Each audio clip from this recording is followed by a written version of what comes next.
Hello বন্ধুরা, আপনাদের সবাইকে আজকের এই বিশেষ ভিডিওতে স্বাগতম।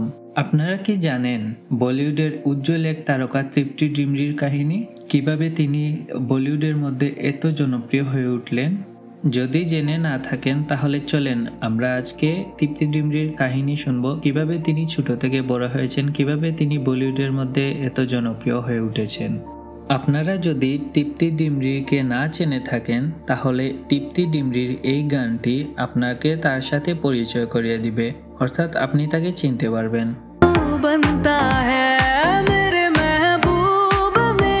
কি চিনতে পারলেন তো তৃপ্তি ডিমরিকে?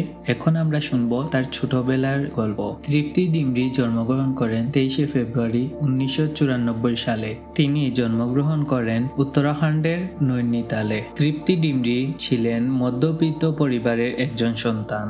তার বাবার নাম হচ্ছেন দীনেশ ডিমরি এবং তার মায়ের নাম মীনাক্ষী ডিমরি। তারা 3 ভাই বোন। তার বড় ভাইয়ের নাম হচ্ছে আশুতোষ ডিমরি এবং বোনের নাম হচ্ছে কৃতিকা ডিমরি।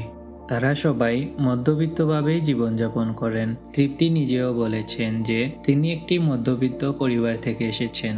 এই মধ্যবিত্ত পরিবারে থেকে তার অনেক কষ্ট সহ্য করতে হয়েছে, অনেক বাধা পেরিয়ে সবার জনপ্রিয়তা অর্জন করতে হয়েছে। চলুন আজকে তার এইসব গল্প শুনি। বলিউডে তার যাত্রা খুব একটা সহজ ছিল না। প্রথমে মডেলিং দুনিয়ায় পা রাখেন, পরবর্তীতে বলিউডে প্রবেশ করেন তিনি একের পর এক গান, সিনেমা রিলিজ করতে থাকেন, তবে কখনো কারো আলোচনায় আসেননি। 2017 সালে পোস্টার বয়েজ সিনেমার মাধ্যমে বলিউডের অভিষেক হয় তার। তবে তাকে আলোচনায় নিয়ে আসে 2020 সালের বুলবুল এটি সিনেমায়।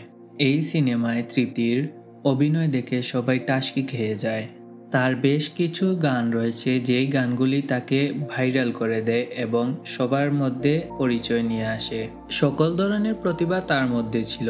তিনি এক এক সময় এক এক রকমের গান গাইতেন, যেমন কখনো রোমান্টিক হট অভিনয় করতেন, গান গাইতেন, আবার কখনো ইমোশনাল গান গাইতেন, ইমোশনাল অভিনয় করতেন। সবকিছু দক্ষতাই তার মধ্যে রয়েছিল। তো চলেন আজকে তার গানগুলো শুনে আসি।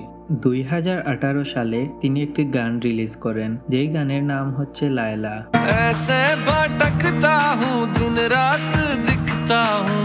এই গানটি প্রথমত তেমন একটি ভাইরাল হয়নি, তবে পরবর্তীতে বেশ জনপ্রিয় হয়ে ওঠে। 2020 সালে তিনি একটি গান রিলিজ করেন, যেই গানটির নাম হচ্ছে কান্না এবং এইটা ছিল একটি ইমোশনাল গান। 2024 সালে তিনি 3টি গান রিলিজ করেন এবং মজার ব্যাপার হচ্ছে এই 3টি গানই প্রচুর পরিমাণ ভাইরাল হয়। এই 3টি গানের মধ্যেই ছিল তার হট অভিনয়, রোমান্টিক অভিনয়, যা যুবক বয়সের অনেক আকৃষ্ট করে তোলে। আর এই হট ফিগার দেখে আমি নিজেই টাসকি খেয়ে গেছি। সেই ফিগারগুলো দেখলে হয়তোবা আপনিও টাসকি খেয়ে যেতে পারেন। তো চলেন আজকে তার ওই গানগুলো শুনি এবং একটু দেখে আসি। প্রথম যে গানটি রিলিজ করেন সেই গানটির নাম হচ্ছে জনম।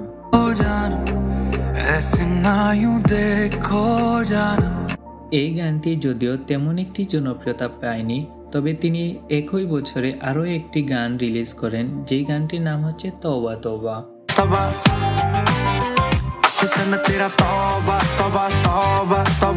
এই গানটি প্রচুর পরিমাণ সোশ্যাল মিডিয়াতে ভাইরাল হয়ে যায়। তবে তিনি এটির পরও আরো একটি গান রিলিজ করেন, যেই গানটির নাম হচ্ছে মেরে মেহবুব।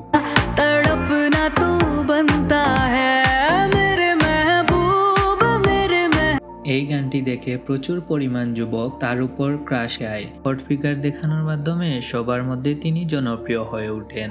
তৃপ্তি ভ্রমণ ও ফটোগ্রাফিতেও অনেক ভালোবাসেন। ক্যামেরার সামনে যেমন আত্মবিশ্বাস, তেমনি ব্যক্তিগত জীবনেও প্রকৃতির মাঝে সব সময় কাটাতে ভালোবাসেন।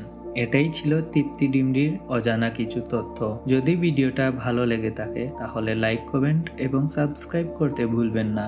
আর হ্যাঁ, আপনারা আর কাকে নিয়ে ভিডিও চান সেটি কমেন্ট করে জানাতে পারেন। তাহলে আজ এই পর্যন্তই। সবাই ভালো থাকবেন, সুস্থ থাকবেন। আল্লাহ হাফিজ।